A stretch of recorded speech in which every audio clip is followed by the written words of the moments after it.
Nandana Yashodanandana Brajajana Ranjana Yamunatira Vanachari Yamunatira Vanachari Jaya Radha Madhava Kunja Vihari Jaya Radha Madhava Kunja Vihari Jaya Gopichana Vallabha Girivarodari Jaya Gopichana Vallabha Girivarodari Yashodanandana Brajajana Ranjana Yashodanandana Brajajana Ranjana Yamunatira Vanachari Yamunatira Vanachari Jaya Radha Madhava Kunja Vihari Hare Krishna Krishna Krishna Krishna Hare Hare Hare Rama Rama Rama Hare Hare Hare Krishna Krishna Krishna Krishna Hare Hare Hare Rama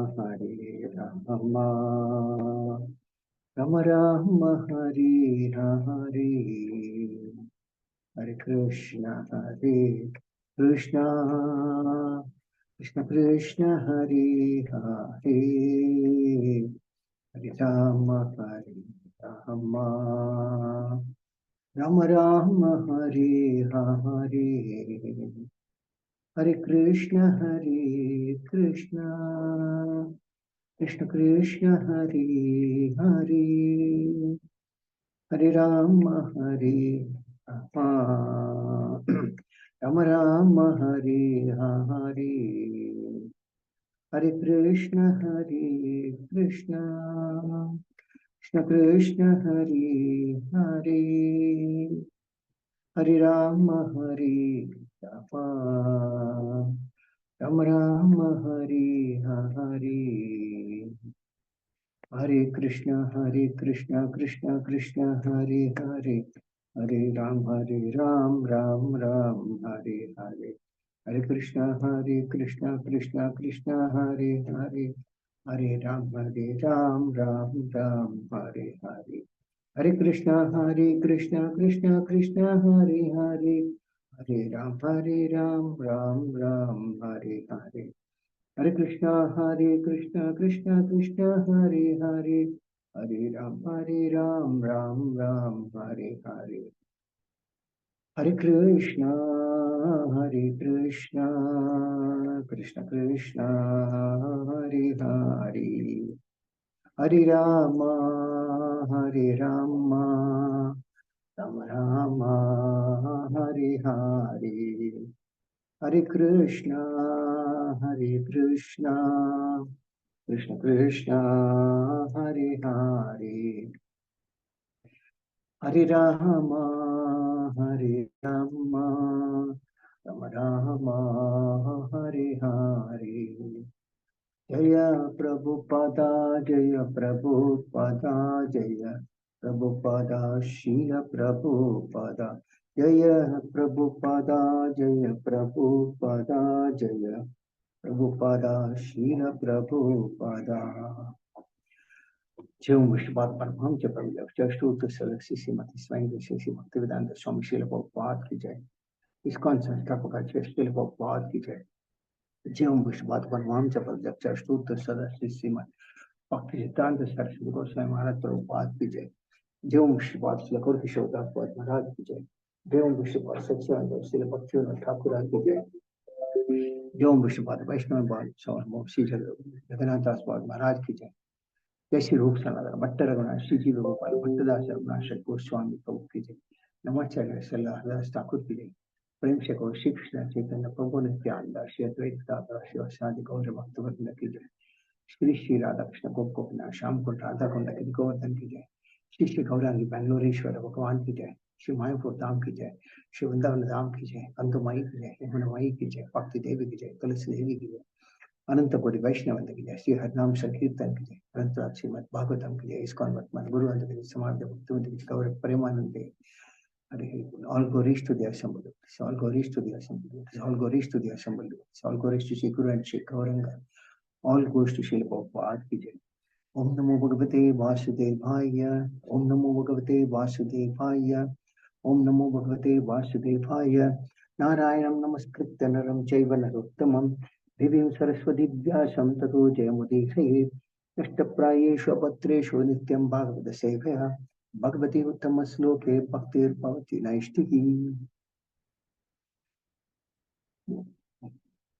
Hare Krishna, welcome you all to this Saturday morning Srimad Bhagavatam summary study discussion from Canto 3, chapter 30, text number 1 to 17. Chapter entitled Description by Lord Kapila of Adverse Fruitive Activities. Text number 1. Kapila uvacha tasya jano nunham nayam vedoro vikramam kalyamano pipalinho vayor iva ghanavalihi. Translation, Srila Prabhupada ki jai. The personality of Godhead said as a mass of clouds does not know the powerful influence of the wind. The person engaged in material consciousness does not know the powerful strength of the time factor by which he is being carried. So we see in the previous chapters, in answer to Mother Devotee, Lord Kapila explains about how a living entity can be liberated from this material world by performance of devotional service. He also explains the devotional service in the three modes of material nature and how by performance of pure Shuddha Bhakti, in the previous chapter he explains how a living entity can be liberated from his material body. That means the soul can be freed from this material body. In this chapter, that is chapter number 30, Lord Kapila is explaining the adverse fruitive activities. That means it basically the life and death of a materialistic person or a hardcore materialist, whom generally we call him as a Griha Medi. So as you all know, before there are two types of householders. One is called a Grihastha, who lives with the in the house with Krishna as the center of the house. All of the family members are practicing devotional service. And the other one is Grihamedi, and they generally live for the purpose of sense gratification, and Krishna is not the center. So, though the chapter mentions more about householders, it's the emphasis on Grihamedis who live for the purpose of sense gratification. So, in the first chapter, first sloka in this chapter, we see that Lord Kapila is mentioning, just as a mass of clouds does not know the powerful influence of the wind, a person engaged in material consciousness does not know the powerful strength of the time factor by which he is being carried. So we see whenever there is a lot of cloud, there is a lot of wind also, and the wind has got a lot of influence and it moves the cloud, however they may be in masses. So similarly, a person who is engaged in material consciousness, he does not know the powerful strength of the time factor by which he is being carried.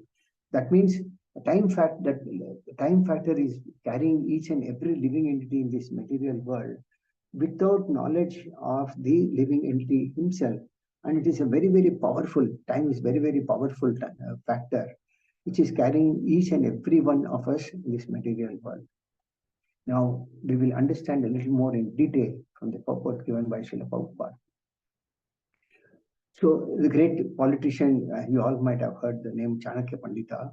He also says that even one moment of time cannot be returned, even if one is prepared to pay millions of dollars. As you all know, time is ticking. Now it may be, it is 6 hours, 55 minutes. I don't know in terms of seconds, but if it is 10 seconds, 9th second is already gone. Even if you want to pay millions of dollars, the 9th second cannot come back. Even the 10th second cannot come back by the time I finish this sentence. That is how powerful time is. Irrespective of whatever you do, anything that you might have, the time that has passed by cannot come back in one's life. You cannot accumulate time. You cannot purchase time also. It is example is given in terms of wealth. One might lose wealth, but one can accumulate wealth and regain it if it is lost. But time is such that one can neither accumulate it nor can one regain the lost time that is there. The Lord Himself says to Arjuna in Bhagavad Gita, time I am. He says in 1132, chapter 1132, the Supreme Personality of Godhead said, time I am the great destroyer of the worlds and have come here to destroy all the people. With the exception of you, the Pandavas, all the soldiers here on both the sides will be slain. That means the Lord, as time factor, takes away every living entity from this material world. A hardcore materialist, he is deprived of everything as time factor, and the devotees of the Lord, they are not affected by the time factor because devotees gradually progress in devotion service and go to the spiritual world where time does not affect like it affects in the material world. Time is there, but time does not affect. But still, people are so foolish or ignorant. They think that they can waste their time trying to make themselves younger in terms of their outlook, whether physically, mentally, or whatever way it is, but it cannot happen. One of the latest craze which I read in a recent article was that people go all the way to Turkey to put artificial hair. Now, irrespective of what they do, when they come back, at some point of time, the hair has to be dyed, and the hair will also go away at some point of time. One cannot carry even a single hair at the time of death. Everything is taken away by the Lord. Even the faces start getting wrinkles. One's eyesight will lose. They will have to wear glasses. Their power of hearing will diminish. All these things happen at the time of death. And we will hear further on the future slokas how what happens. But still, one thinks that they can utilize the time for unwanted activities, which doesn't help them anymore. So one should utilize their time, whether materially or spiritually, which is there at their disposal, and be very careful in utilizing time because time will not come back. The time, there is a measurement of time. We all know that everyone is destined to live for a certain amount of time in a particular lifetime. And it is recommended in the scriptures that within that measurement of time, one has to finish this Krishna consciousness and just overcome the influence of the time factor.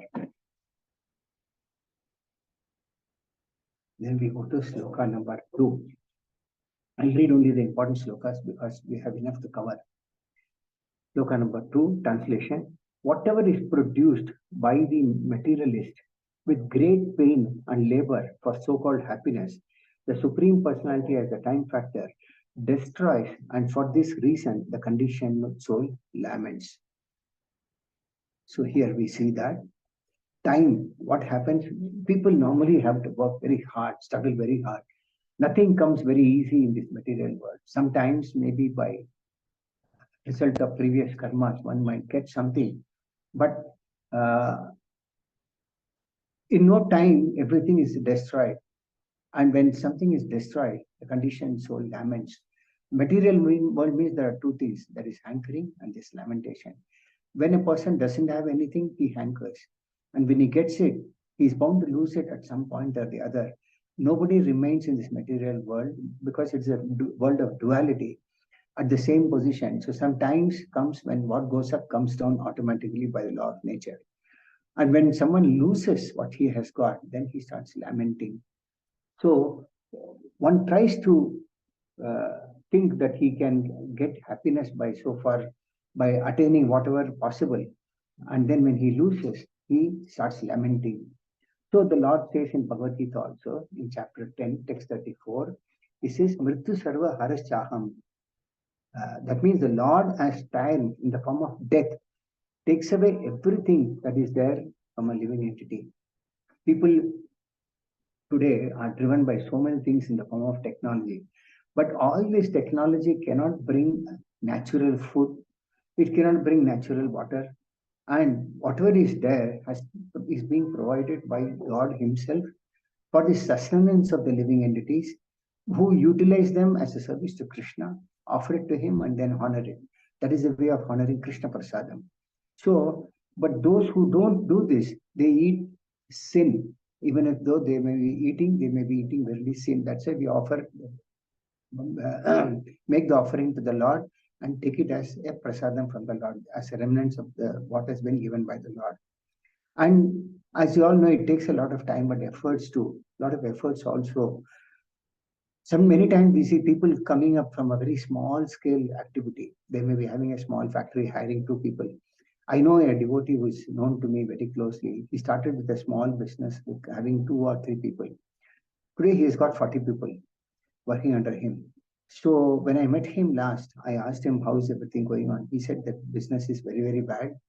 I said, why are you struggling at this time? He said, I've got 40 people working under me and they are depending on me for their sustenance. So now I have to maintain my business for their sustenance. Then he was in the process of discussion, he brought about a subject that he's trying to expand into newer areas of business. I said, if you're struggling already, why do you expand your business? He said, that is the way only I can sustain my existing business. Otherwise, I cannot sustain because my existing workforce it at all. So the point is that the material world is so created very nicely by the Lord that anyone is brought easily under illusion and he is dragged into it day in and day out, day in and day out, day in and day out, and money doesn't come very easily. So whether it is devotee or non-devotee, one has to struggle very hard to get a lot of money. That's why Srila Prabhupada always quotes in his classes that one should earn to keep his body and soul together. One should not try to endeavor more than that, because ultimately everything will be taken away by the Lord in the form of time. So we today see many people switching jobs, losing jobs. Even in the international market, people are being thrown away with no notice period, or they are given some meager salary which may not sustain, and they may not get a suitable job also. I know many people who have come back from outside of India and they have come back and they're struggling to get their jobs. This is how the time is ticking and everyone is under the pressure of that time. So we see many from the history of the world also, many empires have come and gone. For example, the British Empire was once upon a time was the foremost in the world. Then we see Roman Empire. Then we see the Japanese came up in the forefront with a lot of economic activity. They are also struggling today. And then the Chinese. Now we as Indians are trying to follow and be in the forefront as of Indian civilization for technological or economic development. So like this, many empires have come, and over a period of time, many have gone because that is the Lord as time factor. So it is said that one should take shelter of Krishna as time and attain eternity. Time is nothing but an impersonal representation of Krishna. Time makes everything like birth, death, old age, disease as unpalatable. Nobody likes to die, but they have to die. Nobody likes disease, but they get it, and they're all unavoidable. And people don't realize that the whole span of life, maybe 50 years, 50 years is a big struggle these days, is just like a small flash in one's eternal journey. That flash of time passes like this. Nobody knows how it passes. Later we realize, oh, how fast the time has passed. So the more one tries to enjoy time in sense gratification, the time passes faster and faster and faster. This is how time affects those who are in sense gratificatory activities. Also, people generally think that with whatever I have accumulated, I can be happy, but it doesn't happen. Example is if you ask your own elders in your home, they will tell you that in the yesteryears, they were all living in a joint family, and there were many members in one house, and they were all very happy. But today, after the so-called advancement in civilization, people have adopted a nuclear family with every family having their own house, every member of the house having their own car, every member in the house having many phones, one for office, one for personal, one for society, one for clubs, etc. So many phones they will be having. But still, people, in spite of all these possessions, are not happy today. This is what is time. And sometimes a natural calamity comes, and when something goes wrong, people lament when they lose the phone or a car meets with an accident or something goes wrong. The point is that at the end, everything is lost, and the living entity has nothing to do but lament for what he has lost. And we go to text number 3. The misguided materialist does not know that his very body is impermanent and that the attractions of home, land, and wealth, which are in relationship to that body, are also temporary. Out of ignorance only, he thinks that everything is permanent. Everything becomes very, very clear. A materialist, hardcore materialist who is not in knowledge, thinks that his body is permanent, but actually body is not permanent. It dwindles at every second. The body starts deteriorating. The body goes through a cycle like birth, growth, then gradually mature, reaches old age, disease, and then dwindles. The body, that is, ends in death. Body is not permanent. Similarly, whatever attraction one has for his home, for his land, for his wealth, they're all in relationship to the body only, nothing and permanent. They are all temporary. But only because he's ignorant of this fact, he thinks that everything is permanent. Even if we have all these things at the time of our death, we cannot carry one penny back along with us. We cannot carry a house along with us. We cannot carry whatever possessions we have along with us. So, in effect, even if the possession is there materially in front of us at the time of death, we have to leave it and go. That's all. Nothing. We cannot carry. We cannot fight with death saying that no, no, no. You have to give me some more time because I want to carry until it can be used by me. So this is how materialistic person or Grahamedis waste their time. But if they can engage themselves in Krishna consciousness by chanting the Hare Krishna Mahamantra, they will realize that whatever they thought, their thought process, their activities were all in the mode of foolishness. But the hardcore materialist thinks that everything, including his country, society, are all as permanent. One need not get even a human body in the next form, human form of life in his next body. You might be degrading to a lower species of life somewhere else in some other country also. So this wrong understanding of every permanency of everything is what is called illusion of Maya. So Srila Prabhupada normally gives a very powerful sloka from the 10th canto of Srimad Bhagavatam. I will recite this sloka because it's from the 10th canto, 84th chapter, 13th sloka of Srimad Bhagavatam, where Lord Krishna speaks at the Kurukshetra eclipse. He says, Yasyatma buddhi kunape tridhatuke swaddi kalatradishu bhauma ijyadi yat tirtha buddhi shalile ne karhichit janesha vigneshu sayeva kokaraha. One who identifies his self as the inert body composed of mucus, blue, and air, who assumes his wife and family are permanent as his own, who thinks an earthen image of the land or the land of his birth is worshipable, and or one who sees a place of pilgrimage as merely water there, but who never identifies himself with, feels kinship with, worships or even visits those who are wise in spiritual truth. Such a person is no better than a cow or an ass. I will read the translation in bits and pieces. That means this body is built up by mucus and air. That is, in Hindi, they say kapha, pitta, and vayu. That's what this body is built up. And one who identifies this body on these three facts, and also one who assumes his wife and family are permanent as his own. One who thinks that his wife and family are permanent. Nobody is permanent in this material world. Whatever family members whom we think they are my wife, my children, with this life, end of this life, everything is over. Next life, we should be fortunate if we get a human form of life, and the family members will definitely need not be the same. It can be somebody else. Generally, it is not the same. Wife may go to somewhere else, children may go to somewhere else. We don't know their karma.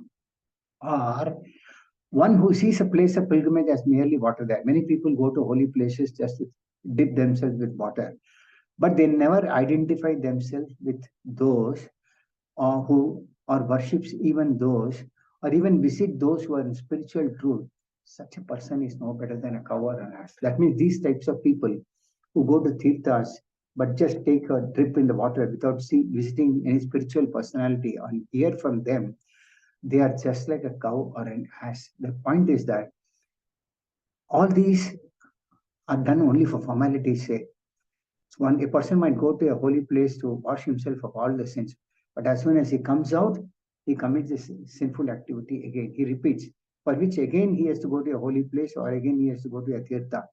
This is the normal mentality of a common materialist today, even those who understand something about religion. Those who understand that they have to suffer for their sinful activities. Otherwise, many are there who don't even understand. So these classes of people, they are no better than a cow or an ass. But however, if one is enlightened in Krishna consciousness, then he can use everything in the service of the Lord, because everything has a relationship with Krishna. Everything originates from the Supreme Lord. Everything is used in his services, and everything goes back to him at the end of the final annihilation. Then we go to text number 4. The living entity in whatever species of life he appears finds a particular type of satisfaction in that species and is never averse to being situated in such a condition. So here we see that a living entity is there in one species of life. Whatever species of life that he is in, and whatever particular type of situation he is in, he finds satisfaction in that species of life. And he is never averse to being such a situation, situated in that condition. I'll give an example also. A person who is in a very higher position may feel dissatisfaction seeing the standard of life of a lower grade man. But the lower grade person, a poor man, is satisfied in that position. That is a spell of Maya.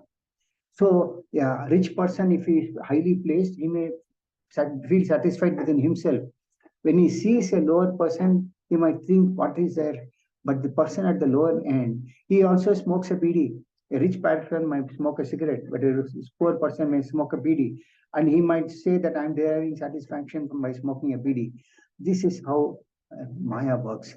Similarly, if you look at any activity, people who conduct in such activities, they feel themselves satisfied, but actually that's not the truth. So here there are two things are given. Maya has two phases of activities. One is called Prakshekapatmika, and the other one is called Avarnatmika. Now, Avarnatmika means a covering, and the Prakshekapatmika means pulling down. So I'll give an example. Even a hog who lives by eating stool, he himself finds himself happy in that position. Although a person in the higher mode of mind, life may see that the hog is eating stool, how abominable he is. But the hog finds himself happy eating stool. So this Prakshekapatmika is that energy of the Lord that keeps the living entities in the material world. For example, if a person is about to die, he thinks of how can this world run about without me, and how can this business run without me. This is the way a Prakshekapatmika Maya works on that living entity. The other one is the Avarnatmika, is that potency of the Lord, by which one does not realize that he is not realizing the happiness or distress, particularly the lower species of life. In a lower species of life, one may go through the happiness or distress, but they don't realize it's a covering. This is what is called the Avarnatmika form of Maya. So these are two types of Maya that one keeps pulling and the other one keeps throwing the person into this Maya. This is how both of them work on every living entity. But in any condition of life, a materialistic person or animal, they think that they are satisfied with the knowledge that they have got, which is under the influence of Maya. Text number 5. I will read this sloka. Narakas, Narakastopi deham vai napumams tyaktum icchati narakyam nirvat nirvartosh satyam devamaya vimokitaha. The conditioned living entity is satisfied in his own particular species of life. While deluded by the covering influence of the illusory energy, he feels little inclined to cast off his body even when in hell, for he takes delight in hellish enjoyment. So he is very important. And in the purport, Srila Prabhupada gives an example of how one time Indra was the king of heaven and he was cursed by his spiritual master Brihaspati. Now, his spiritual master was Brihaspati, who had a wife, and Indra uh, had some extramarital affairs, or he wanted to enjoy his spiritual master's wife. So Brihaspati cursed Indra to become a hog. So Indra came to the earthly planet. This Indra was the king of heavenly planet. You know, heavenly planet is a very what you call higher in terms of the sense level of degree of enjoyment. So Indra came back to earth and he had to take the body of a hog. So when he was there, he was living like a hog, eating stool and enjoying, like I mentioned the previous sloka. And when his term of the life of a hog came to an end, Lord Brahma came and reminded him that now it is time for you to come back to your old position as Indra, because your span of life as a hog is over. But Indra felt that he was very satisfied and he didn't want to go back to heavenly kingdom as Indra again. So this is what is called satisfaction in any form of life. And whatever the suffering that one might go through, one still feels that I'm happy in this hellish form of enjoyment also. This is a perfect example as to how one can be carried away by this illusory energy of the Lord. Because that is how the whole world is in happiness and distress. And the point is that one feels a misery because one feels more misery because of the presence of happiness. If one were to feel only distress, then he might not have realized, because he would have been constantly facing only distress. But sometimes the Maya throws a person into happiness and sometimes into distress. And because a person has realized some form of a happiness, then he starts facing distress a little more than what would have been otherwise without realizing what is happiness. This is what is called the material world of duality. Then we go to text number 6, transition, Silpopati. Such satisfaction with one standard of living is to deep-rooted attraction for body, wife, home, children, animals, wealth, and friends. In such association, the conditioned soul thinks himself quite perfect. So here we see why this attachment happens. Now, attachment happens for 7 factors, 7 facts. The following are these. One, deep-rooted attraction for body. One develops attraction for one's own body, so one feels attachment for that. The next one is wife. Third one is children, then home, then animals, then wealth, and then friends. So one has attraction for these 7 things, and in the process of such attraction, they develop attachment for these, and in such association, the conditioned soul thinks that he is very, very perfect. The point is that irrespective of whatever, let us say, for example, one has taken a home. He lives in that home for some time, but then we see he might live for 10 years, or 12 years, or 15 years. But over a period of time, he feels that the house is not satisfactory to me. So, but now he wants to have a bigger house or a luxurious type of house because his demands have grown up. That is because he becomes greedy and he feels that existing facilities don't give him comfort or the happiness that he was deriving before. This is how every living entity thinks that he has achieved something, but he wants to achieve higher and higher. And at the end, one thinks that, oh, I have achieved this, I have been able to do this, I've got so many friends, I've got so many relatives, etc. See, even when we see in Ramayana, when Lakshmana was coming back after leaving Sita in Valmiki ashram, he returned to see Lord Rama in tears. And he spoke to Lord Rama. He said, "My dear brother, there is no use giving way to grief in this world. Meeting and separation are concomitant factors. It is inevitable that one's wife, son, and one's very life must be given up. Therefore, intelligent person must always pass through this life's journey with an attitude of detachment."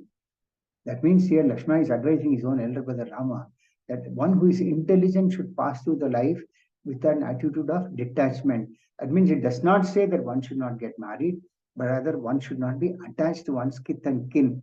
When they realize that their kith and kin are also not permanent, then the attachment will automatically convert to detachment. Then he says, "Why then do you not suppress your despondency, cast off your weakness? What will people think of you?" Then when Rama got pacified by hearing Lakshmana, and he called for all the ministers, saying that for the last 4 days he has neglected his duties, and the king has to suffer in hell for doing so. So Lord Rama was repentant for neglecting his 4 days of duty due to attachment for his wife. So now you can imagine how people today are attached to their family, wealth, possessions, etc., without realizing all these are permanent. One should not develop attachment to it. The Lord, as time factor, can at any point of time take away anything from anybody at any point of time. Now we go to text number 7. Although he is always burning with anxiety, such a fool always performs all kinds of mischievous activities with a hope which is never to be fulfilled in order to maintain his so-called family and society. So we see here, everyone has got hope. This hope is something that everyone is depending on. That hope keeps a living entity going and going and going and going, because everyone has got some understanding that I have a desire for this and I will be able to do it. And many times the Lord fulfills those desires also, just to give an understanding to the living entity that it's not the end or not all in all. So in the process, these living entities are burning with anxiety, and such a fool, in the process of trying to attain, they perform all kinds of mischievous activities in order to maintain the so-called family and society. We'll come into this a little more in detail in further slokas. So in the purport, it is mentioned that it is very easy to maintain a great empire than to maintain a small family. Because with the influence of Kali Yuga, as I mentioned earlier, people were living in a mode of goodness. But now with the progress of Kali Yuga, people are living more into passion and ignorance. They want to possess. And the family that they maintain is created by Maya only. And this family, so-called family that we create, is a perverted reflection of what is existing in the spiritual world. In the spiritual world also, they have families, spiritual relationships, and what is there in the material world is perverted reflection of actually what is existing in the spiritual world. So sometimes people might change bodies to families of demigods, sometimes family of cats or dogs, or so-called all these things are temporary and flickering. That is why they are called asat. Asat means temporary, and sat is eternity. So as long as we are attached to this asat or temporary, non-existing, we are always full of anxiety. So we'll see that why in Kali Yuga people are more and more distressed, because they are more and more in anxiety. Nobody knows what will happen in the next moment. That is how the time is flying and keeping everyone in anxiety. The materialists do not know that the family, society here in this material are only shadows, and thus they become attached. So a gross householder becomes attached to all of these family and possessions. But still, in spite of all this inconvenience, they work very hard to maintain such false families, because they have no information of the real association with Krishna. So when one understands that one has got an eternal relationship with Krishna, then automatically one can understand that even that family that Krishna provides is provided by Krishna so that the family can jointly serve Krishna. One time it is said that Srila Prabhu was going around with his disciples, and the devotee was mentioning that we have come to spiritual life to become blissful and free from anxiety and so forth. And Srila Prabhupada replied, spiritual anxiety means it should be centered towards Krishna. And only at an advanced stage, one will feel the anxiety 24 hours for serving Krishna. In the neophyte stage, the anxiety is for oneself. Only when one is fully engaged in serving Krishna, he can be in anxiety. They become anxious because they took Krishna's anxiety. For example, again, Vasudev, Krishna's father was carrying Krishna in a basket and wanted to cross the river. He crossed the river, which was overflowing. So Vasudeva was in full anxiety to carry his son. So similarly, but Krishna jumped purposefully to increase the anxiety of Vasudeva. So Srila Prabhupada concluded saying that our goal should be to achieve that anxiety. Just as we perform in deity worship, we have to start planning and entering what we dress we put on to the deities today, what jewelry we put on. These are all called spiritual anxiety, and such spiritual anxiety are very healthy. In fact, when one has this spiritual anxiety, the material anxiety automatically goes off from one's life. Text number 8. He gives heart and senses to a woman who falsely charms him with Maya. He enjoys solitary embraces and talking with her, and he is enchanted by the sweet words of the small children. Now here we see how a householder, Gurumedi householder, becomes attracted by the uh, senses of a woman who falsely charms him with Maya.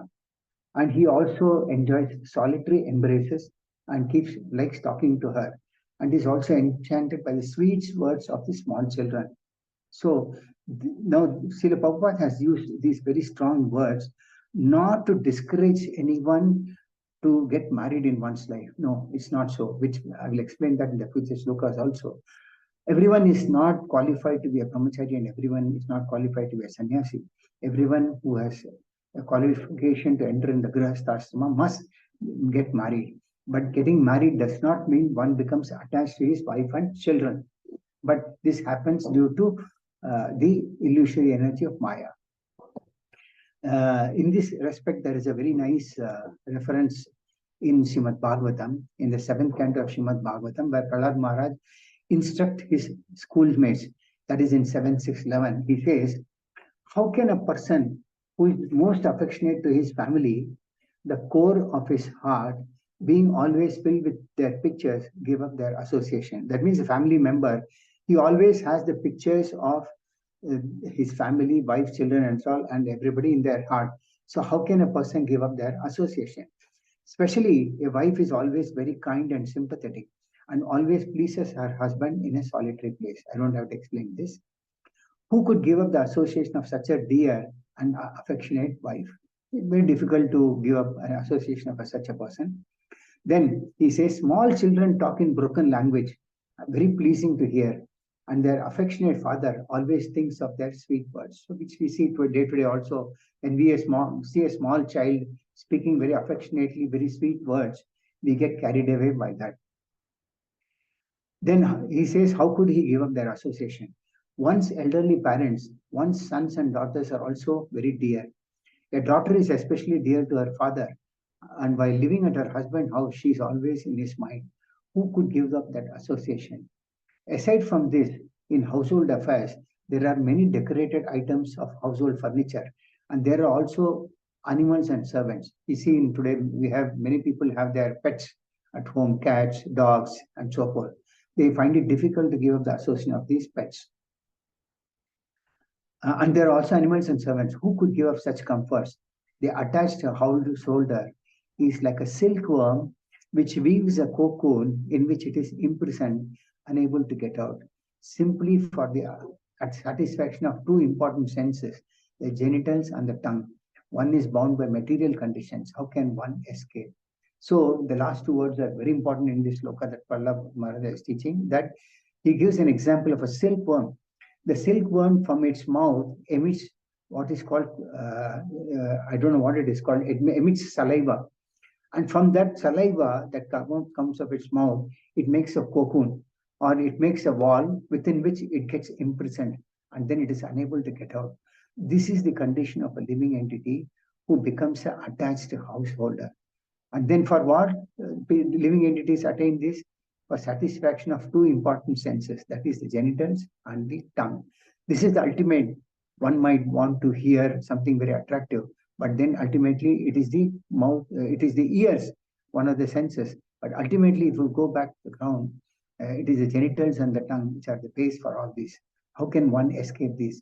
So Prahlad Maharaj says that this family life is like a strong binding knot, and how a living entity can escape this illusion. So, and then he concludes by saying that in this material world, there is nothing called love, which is true. Whatever we may see externally, beauty and attraction, they are all actually lust. But actually, if it is true love, love exists for us eternally, like in the spiritual world.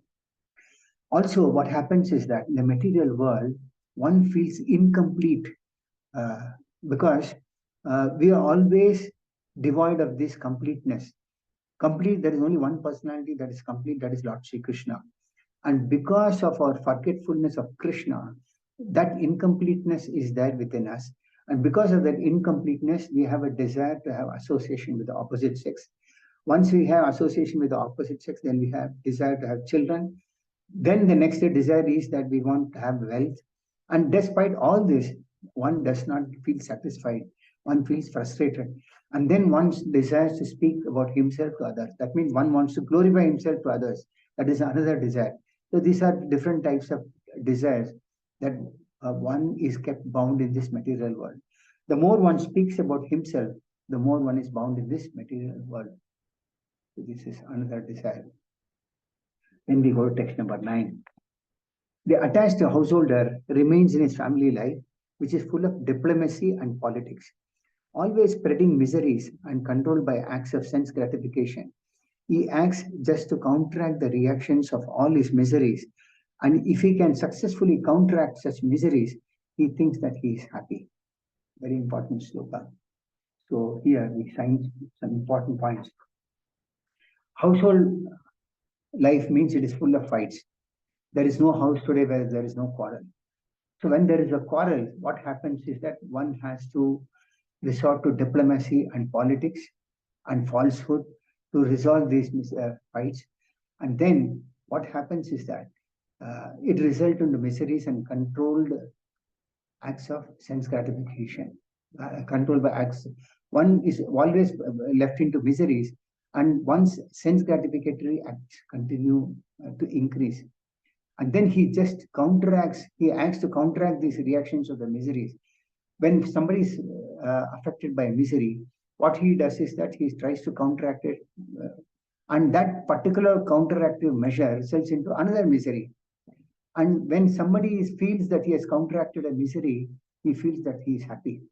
Actually, there is no happiness in this material world.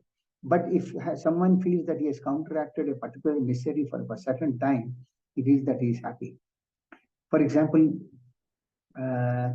someone like monsoon, water may be leaking from some part of the house. As everything deteriorates, even a house might deteriorate. One might fix it up, and then one might think, oh, I have fixed it up, and now the rain has stopped leaking, rainwater has stopped leaking. So that misery, one might think that I have resolved this misery. That itself becomes a bondage in our heart, that I've been able to do that, I've been able to do this, I've been able to do that. That itself is a source of bondage in this material world. So an attached householder remains in his family life this way, which is full of fights, full of diplomacy and politics.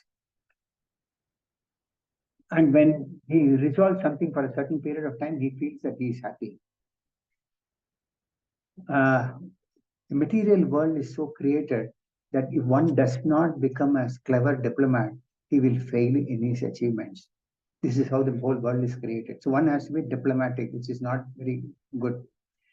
And one's enjoyment in this material world in family life is very rare. And if he can counteract these messages, he thinks that he is happy. Actually, in the material world is like a prison house only, where the wall is so high, one cannot even cross over that wall. That is how, but Maya has built such a secure prison, and the shackles are not visible.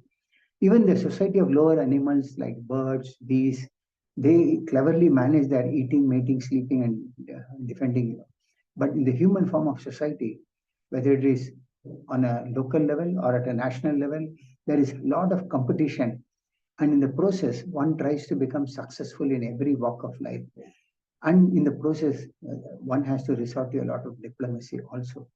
Diplomacy, duplicity, falsehood is very common today in uh, every house today. Sorry. Text number 10. अर्थैर आपादितैर गुर्भ्या हिंसयेतस् हिंसयेतस् ततश्च तान् पुष्णाति येषां पोषेण शेषभुक् याति अधः स्वयं. Translation से Prabhupada की जय. He secures money by committing violence here and there, and although he employs it in the service of his family, he himself eats only a little portion of the food that thus purchased, and he goes to hell for those for whom he earned the money in such a irregular way. Very important sloka here also. So here, Srila Prabhupada quotes about a very popular Bengali proverb, which says that the person for whom I have stolen accuses me of being a thief. That means this is a popular sloka that quoted by Srila Prabhupada. A person for whom I have stolen, that means I have stolen whatever I have for the purpose of my family, and my family now accuses me of being a thief. I mean, we see in many houses today, these things have very, very fact that has happened in almost many houses. And for conducting himself to such activities, one goes to hellish conditions for sustaining his family by earning money in an irregular or an improper way. For example, a thief steals something to maintain his family. He is caught and imprisoned. So this is the sum and substance of this material existence and attachment to the material society, friendship, and so forth. Somehow or other, an attached householder is always engaged in getting money by hook or crook for the maintenance of his family. Now, I'll give an example, gambling. Many people purchase lottery tickets thinking that they can get lottery. Lottery is a form of gambling. Not everybody gets a crore of rupees. Most generally, 99% of the people, they lose, 1% might gain. But in the process, somebody else is making money out of the lottery. But it's a form of gambling. It's a sinful activity. People don't realize that buying a lottery ticket is also gambling. Like that, many people conduct themselves with so many sinful activities. One has to conduct himself, or one can survive in the material world today only by speaking lies, taking up falsehood, duplicity, and so forth. And all these are unfair means of earning money for which one has to take sinful reactions. And even by accumulating money by such unfair means, one eats very little. This is also another form of illusion called Maya. Example is given, a great national leader like Mahatma Gandhi. He struggled to get independence for our country, but ultimately what happened? He was shot down. So this is what happens. A living entity's original constitutional position. Every living entity, the soul that is there in our body, is a part and parcel of the supreme soul or the super soul. Because one forgets to render service to the supreme Lord, his attention is diverted to other forms of relationship, and this is what is called Maya. By serving others, one falsely thinks that he is a master, which is not so. The head of a family thinks that he's a master of the family. Leader of a nation thinks that he's a leader of the nation, and so forth. A leader of a society thinks that he's a committee leader or whatever it may be. But whatever is there, everything is connected. Everything has got its relationship with the Lord only. Nothing is separate. So one ashrama, again, it does not mean that one should not remain. Everyone is not qualified to become a brahmachari. And once one becomes a brahmachari, he has two options to take up. That means one, he straight away enters sannyasa ashram. Otherwise, he enters grihastha, and then in the process of grihastha ashrama, he becomes a vanaprastha. Grihastha ashrama, not grihameti. That means one lives with Krishna in the center, as the center in his household life. After that, one can take up the Vanaprastha ashram. This was the original system that was laid down by the Lord, and it was a very healthy system. After 50 years, it was recommended that one should leave his home and go to the forest, or forest, not necessarily forest, holy places, and spend the last few years in holy places so that one can progress spiritually and then go back to Godhead. This was the system that was laid by the Lord in the Varnashrama system. So it is said that the family life is just like a rat trap. You know what happens in a rat trap? A rat is outside a trap, but then there is a nice food that is kept inside the trap. So the rat wants to get in and have that food somehow or the other. Once it gets in and takes the food, the rat is not able to come out unless and until somebody frees that. So that is, the whole material world is like a rat trap. We think that there is a lot of enjoyment in this, but in the process of enjoyment, there is nothing but misery. That absence of misery is what is called enjoyment, so-called enjoyment in this material world, which is an illusion. So to have a successful Grihastha life, one should balance the spiritual life, professional life, family life, etc. In a proper way, so that so that none of these are ignored. One should not ignore his family life also. Once one gets married in his ashrama, one cannot ignore his family life. One should take care of them also. So one should have a proper relationship in a family life, good relationship with parents, good relationship with children, wife, etc., and maintain them properly. Text number 11. When he suffers reverses in his occupation, he tries again and again to improve himself. But when he is baffled in all attempts and is ruined, he accepts money from others because of excessive greed. So many times we see that all of a sudden there is a reversal in one's life, in their profession, in their society, or in their family life. But then, in spite of all these things, one is only greedy. One does not end up his greed. He wants to attain more and more and more and more. And in the process, he is prepared to go to any extent of even accepting from others. Text number 12. Thus, the unfortunate man, unsuccessful in maintaining his family members, is bereft of all beauty. He always thinks of his failure, grieving very deeply. So many people, generally, people are unsuccessful in maintaining their family until the end of their life. There may be some exceptions those exceptions are basically those who are in the mode of goodness, not those who are driven by passion and ignorance. Generally, those who are driven by passion and ignorance, they lead their life in misery. So such a person, he is bereft of all the beauty. He always thinks of his failure, and he starts grieving for this internally. Oh, I have not been able to do this. I have not been able to take care of my family. I could not provide education for my children in foreign countries. I could not provide a big bungalow for them. I could not provide a luxurious vehicle. All these are grievances that are there in a living entity at the time of his fag end of his life. Text number 13.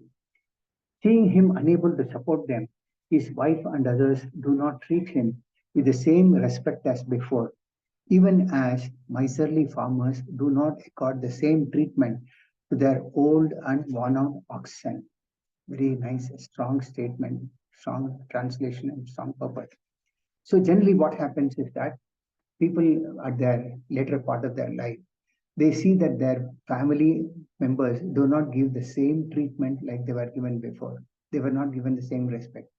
This example is like a farmer. Farmer has got a lot of oxen,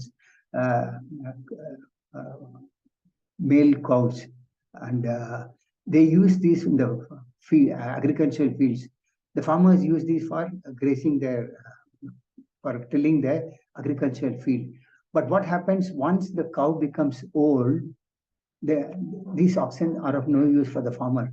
So he ignores them. So similarly, anyone in a household family life, if he has not practiced spiritual life properly, if he lives only for the purpose of material satisfaction, he might feel that he has tried to work hard, but a point comes when the same family members don't give him the same respect which they were giving before, because everything has been looked at externally, not with internal human relationship. So it is said that old age people are generally not respected these days like before. And that is one of the reasons we have a lot of increase in old age homes and etc., which were never a thing of the past. The elderly people used to leave their body in their homes itself or in the holy places. These were the only two. There was no old age home in the yesterday, but these are sprouted up because there is a friction within the family members, and generally people at old age are neglected. Srila Prabhupada gives an example that there are some countries old men are given poison so that they will die as soon as possible. In some places, there are some cannibalistic communities. There are some countries, even today, I think in the African countries, the old grandfather is sportingly killed and a feast is held in which the body is eaten. So let's not dwell on that. So similarly, when an attached person in family life becomes old and is unable to earn, he is no longer liked by his wife, sons or daughters, or other kinsmen, and he is consequently neglected, what to speak of being given respect. So generally, a householder feels neglected at his old age, which is true. And what to speak of close kith and kin, there is a problem within family between father-in-law, son-in-law, daughter-in-law, mother-in-law. So many problems are there at every home. This is because of lack of proper understanding. So in this purport, Sri Prabhupada gives a conclusion saying that best is to take shelter of the Supreme Personality of Godhead before the world renounces a family householder. And in any case, the world is going to renounce a householder. But the best thing is to take shelter of the Supreme Personality of Godhead before the world renounces. One should employ himself in the Lord's service so that the Supreme Lord can take charge of him. So once one takes shelter of the Supreme Lord, then the Lord takes care of that living entity and he will not be neglected by the Lord. So once he is not neglected by the Lord, then automatically the other things are taken care of. The person is not concerned. When he's taken care of the Lord, he's not concerned whether his wife and children take care of him or not. Ultimately, it is the Lord who takes care of each and everyone in every facet of life at every point of time. Then we come to text number 14. The foolish man, family man, does not become averse to family life, although he is maintained by those whom once he maintained. Deformed by the influence of old age, he prepares himself to meet ultimate death. So this is how a person who has lived all through comes to the stage of death. That means still the family person, the householder does not become our, though the family does not give him the same respect, but though he maintained them, he does not become averse to their family members, though they are averse to him. The family members might not have the same respect and value to this householder, but still he does not become averse to them. And deformed by old age, he prepares himself to meet death, ultimate death. So death comes at the last point of time.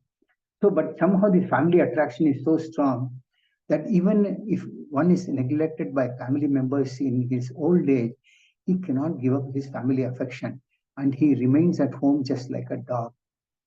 So that is why it is said in the way of life, one should give up his family life at 50 years and then go to forest. That's a very nice example. Let me see how much of time I have. Yeah. Yes. Dhruva Maharaj, when he was going back to his spiritual world, a spiritual plane came to pick him up. And at that time, death also approached him. Death personified approached him. But Dhruva Maharaj kept his feet on the personality of, on the head of death personified, and he boarded the airplane. That means Dhruva Maharaj stepped over the head of death personified, that is Yamaraj, and then boarded the spiritual plane. That is how a devotee also overcomes death. There are two examples given. There's a very nice example given about a cat and a kitten. When a cat carries a kitten, the kitten is very, very comfortable in the mouth of the cat. Similarly, a devotee, when he is performing devotional service, his death also is very, very pleasing. He does not go through the miseries of death just like a hardcore materialist go through.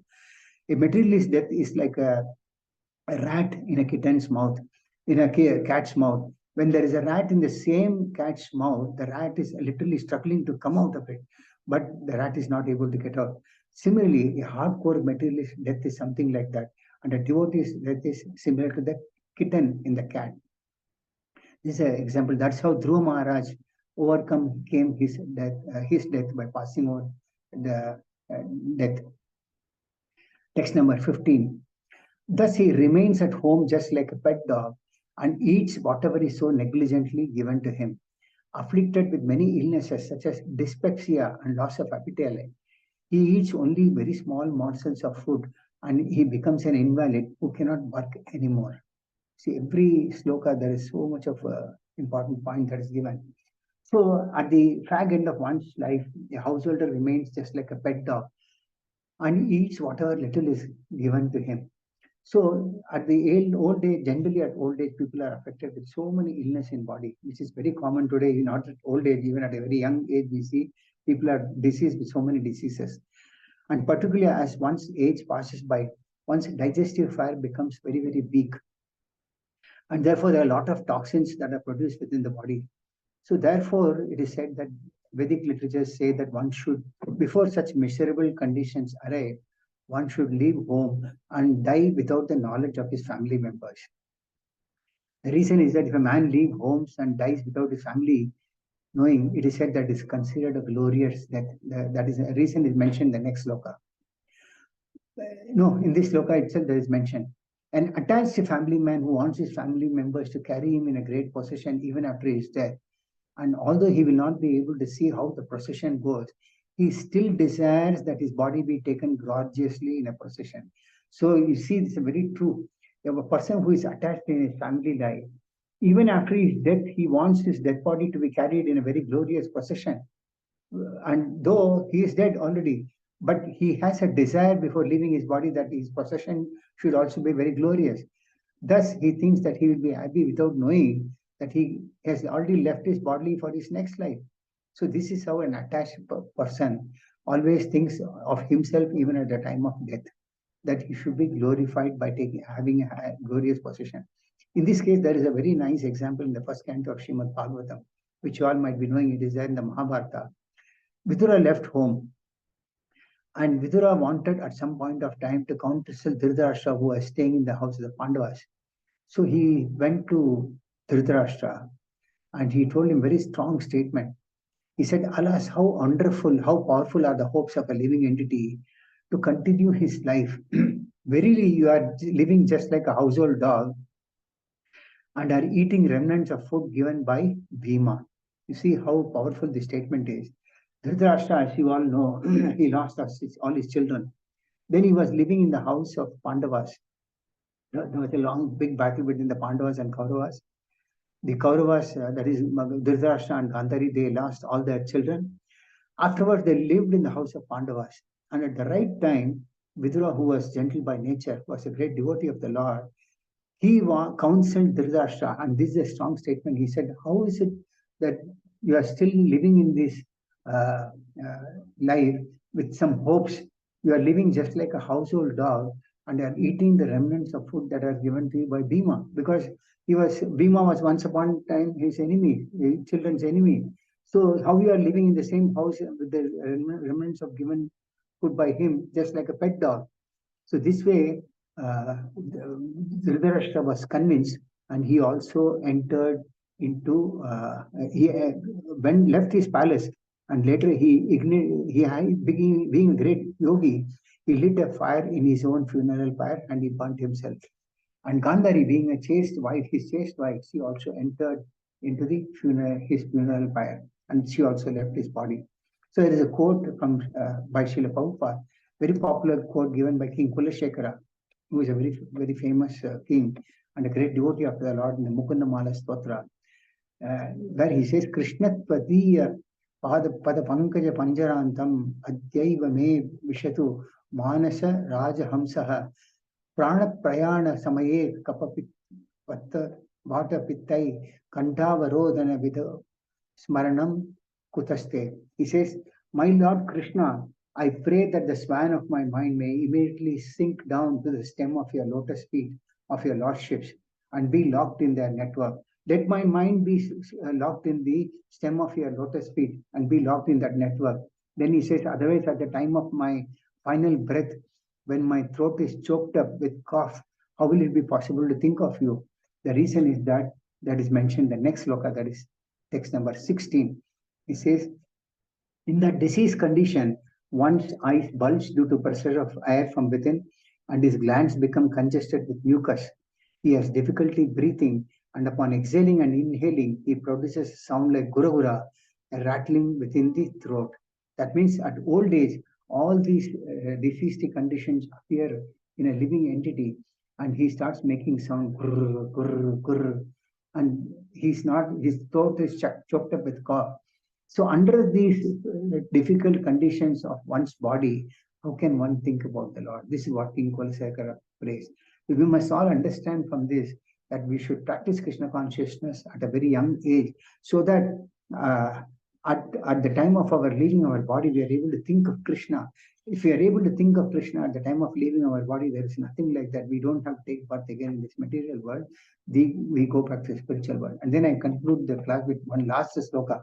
That is text number 17, in which Lord Kapila says, in this way he comes under the clutches of death and lies down, surrounded by lamenting friends and relatives. And although he wants to speak with them, he no longer can, because he is under the control of time. So in this way, what happens, a householder, he comes under the clutches of death and he is lying on his deathbed, just about to die. He is surrounded by people who are lamenting and crying and all those things. And he wants to speak to them, but he is not able to speak because he has got his physical inabilities at that time. And because he is no longer able to speak to the family members, that adds further pain to him. He wants to speak, but he is not able to speak. And his family, friends and relatives, they are all mourning, they are all crying. But it is said that all these are only for formality's sake, because nobody cries eternally for somebody. That crying is there for a moment of time. But then the next day, once the body is burned, then people are back to their normal duties and they forget whoever has left the body. This is the condition of this material world. So with this, I conclude my class for the day. So these are basically lessons to be taken in our life as to how to apply in our life. Some of you may be married, some of you may not be married, might be getting married. But then lessons to learn how one should live in a family life. With this, I conclude my class for the day. For the next couple of minutes, I can take some questions or some comments if you have. Hare Krishna, Prabhuji. Thank you so much for the lovely discourse. You shared a very hard, bitter truth and really feeling scared. But at the same time, don't have to get scared, please. Like I said, don't have to feel scared. Women generally have to be protected by men. The shelter of Supreme Lord, it's better. Yes, definitely. If you take shelter of the Lord, then the Lord will take care of you. Don't worry. Hare Krishna, Prabhuji. Dandavat Pranam. One request, Prabhu. Can you kindly repeat? You had mentioned something about Ramji and Sita Ji's grasta. I just missed it. Can you repeat it, Prabhuji, please? After they returned back from their exile, and later a pastime took place, then where Rama asked Lakshmana to leave Sita at the ashram of Valmiki ashram and come back. So when Lakshmana left Sita Devi in her Valmiki's ashram and came back, Rama was lamenting. That is when is the final, I think is the final part of the pastimes in Ramayana. That is when Lakshmana is advising Lord Rama that one's wife and children are all temporary in nature. Why do you lament for something when we know that they are not permanent? This was the essence of that discussion between Lakshmana and Rama.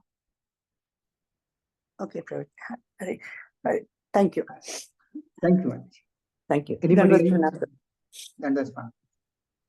Hare Krishna, Prabhuji. Dandavat Pranam. Hare Krishna, Mataji. Dandavat Pranam, Mataji. Any questions? Dandavat Pranam. Prabhuji, ये conversation किसमें है? वाल्मीकि में?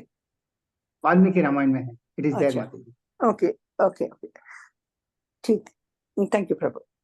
Thank you, Mataji. Anybody else? Yes, Prabhuji. I just wanted to ask, you once said that a person will be considered glorious, like if he leaves the family away and then dies, right? Yes. Okay. In that case, if the family doesn't know that the person will either come back or is dead, then the last rites and all will not be performed, right? So that would say that transmigration from one living entity to another Indian, it will be difficult, isn't it? Or Okay, how I'll how explain. that taken? Yeah. Yeah, I'll explain. In the earlier years, one was supposed to leave home to a vanaprastha stage. When one reaches 50 years, one had to go leave home and go to a holy place or a tirtha. So when one leaves a body in a holy place, then one does not come back into this material world. That is why this relevance is done, that one has a glorious death if his family members does not know about him, because staying in a family life and not going to a holy place and dying is horrible. So, and secondly, if you're talking about the rituals that are performed after one's death, there's a big question mark on the rituals that are actually being performed at one's death, on the type of brahmanas who are there, who are performing these rituals, and whether they can even deliver the person from these reactions of one's activities after death is over. Because the process is definitely scientific, but the question is that on the conduct of the rituals. Rather, I would straight away say that today hardly there are anybody who conducts these rituals in the right perspective. But if the same thing, if a householder remains at home under the shelter of Krishna, their family members who are practicing Krishna consciousness, if one leaves his body or one is about to leave his body, which we see many times in devotees also. Recently also somebody was about to leave his body, devotees were chanting the congregation, chanting of the holy name of the Lord. So if a person who is about to die, if he is able to hear the name of the Lord at the time of his death, that is what is more glorious. So one need not leave his home today, but if he is able to practice the spiritual activities at home, living at home, he practices, his family practices, have with the right understanding. When he leaves his body, that is still a glorious death, because at least he has got somebody chanting the holy name of the Lord at the time of his leaving his body. That going out and having a glorious death is applicable only if someone goes to a tirtha, not otherwise. Okay, Prabhuji, got it, Prabhuji. Thank you, Prabhuji. Thank you, Mataji. Any other questions? Hare Krishna, Prabhuji.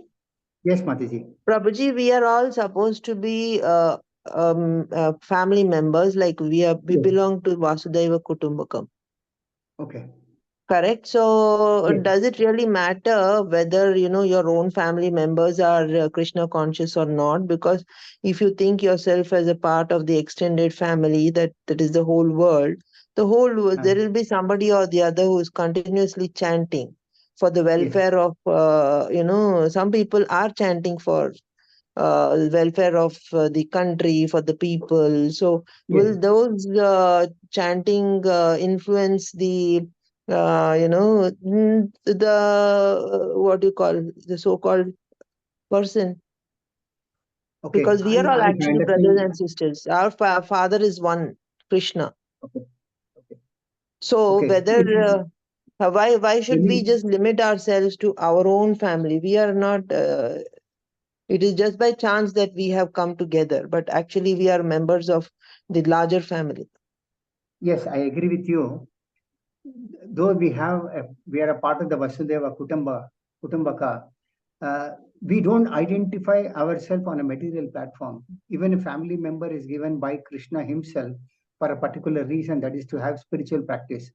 So the point is that we don't identify our five, because one who is practicing spiritually, if Vasudeva Kutumbaka means it's a kutumba based on with Krishna in the center.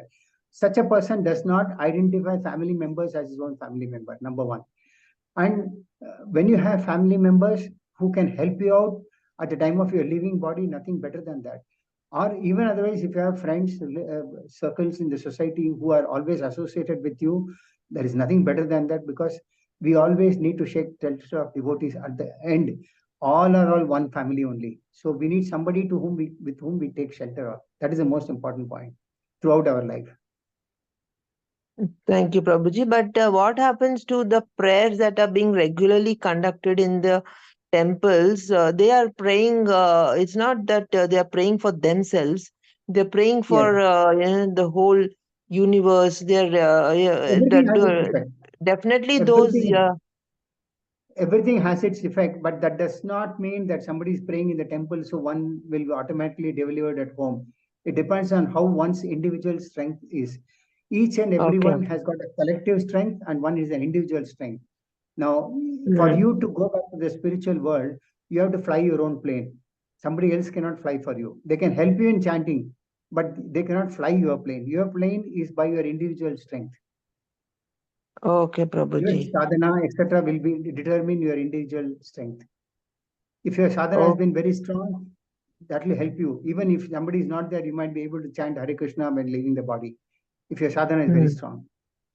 I just heard recently that while leaving the body, you should chant Om. Is that true, Prabhuji? No, there is nothing like that. Om is an impersonal feature of the Lord. You should chant Hare Krishna Mahamantra, which is a direct name of the Lord. Okay, Prabhuji. Thank you so much. Thanks a lot. Thank you. Thank you very much. Anybody else?